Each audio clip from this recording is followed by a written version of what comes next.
අදත් මම ආවේ ඔයගොල්ලෝ එක්ක රසම රස අඹ කරියක් හදන හැටි කියලා දෙන්න. මම අද ගත්තේ ටිකක් ඉදුණු අඹ. මොකද මේ ටිකක් ඉදුණු අඹ වලින් අඹ කරිය හදුවම හරිම රසයි. අපි බලමු අඹ කරිය හදන්නේ කොහොමද කියලා.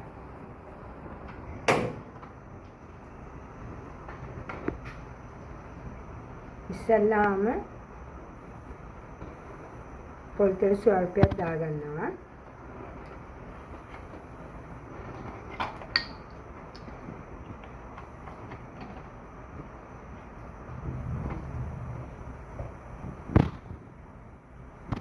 ඒකට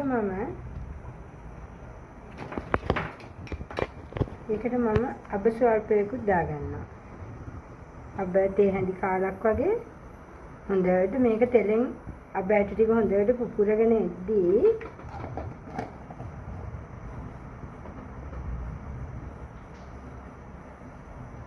ඉන්දර පොඩ්ඩක් විතර මම වැඩි කරා. ඒකට මේ අබ ඇට ටික අන්න මෙහෙම අබ ඇට ටික මෙන්න මෙහෙම පුපුරගෙන ඉද්දී මම මේකට දානවා කරපිංචයි රම්පෙ ටිකයි.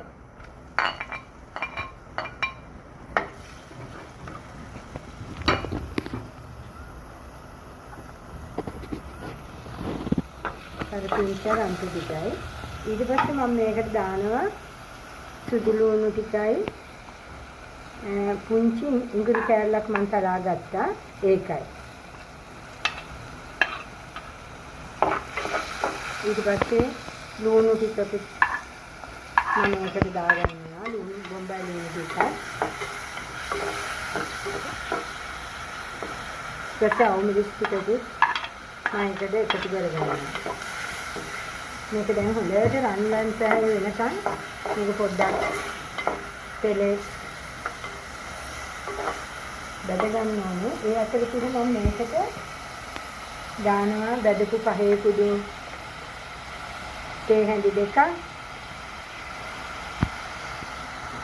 තව හැන්දක් වගේ දාමු අපි. එතකොට මිරිස් කුඩු හැඳි දෙකක්.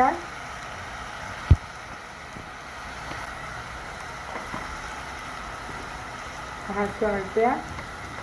කහත් තේ හැඳි කාලක් වගේ.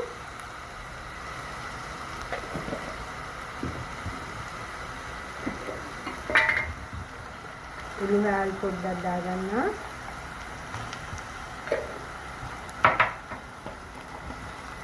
ඊට පස්සේ මම මේකට කරාබුණට කරන මුංගු ගෙඩියක් දාගන්නවා.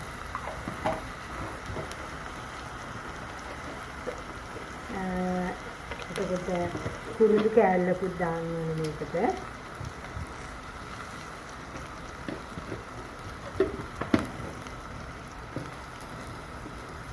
මට අමතක වුණානේ ගම්බිරිස් පොඩ්ඩකුත් එකතු කරගන්න ඕනේ.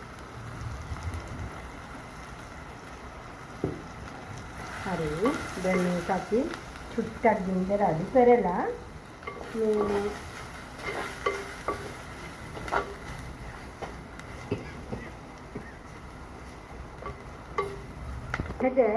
ඊට පස්සේ එක්කාසු කරගන්නවා අඹ ටික කපාගත්ත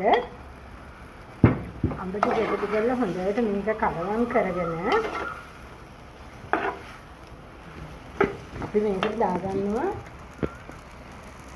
ලුණු හැඳි එකමාරක් වගේ එකතු කරගන්නවා.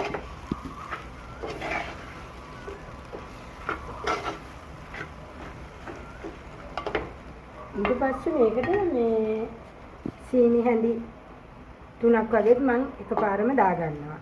මොකද මේක ඊට පස්සේ වහලා තිබ්බම ඔක්කොම ටික ගානට පස්සට හැදෙනවා.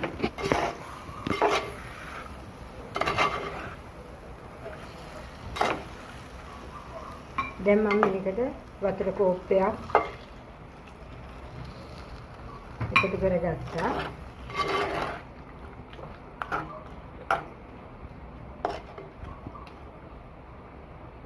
දැන් මේක ටික වෙලාවක් මද ගින්නේ මේක හැදෙන්න ඕනේ.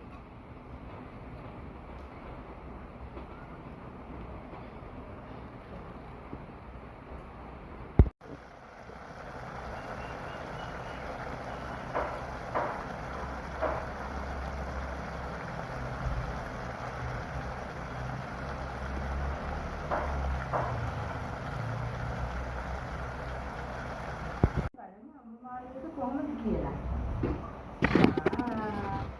මේ ලස්සනට තියෙන අඹ මාළුව කැවිලා. දැන් ගාන්ට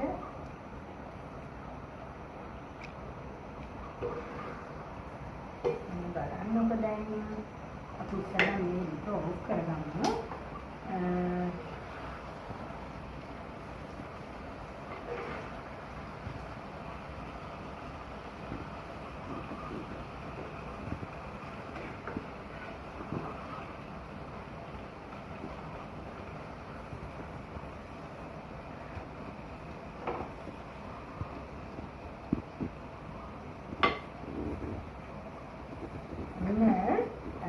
අඹ මාළු එක හදලා ඉවරයි.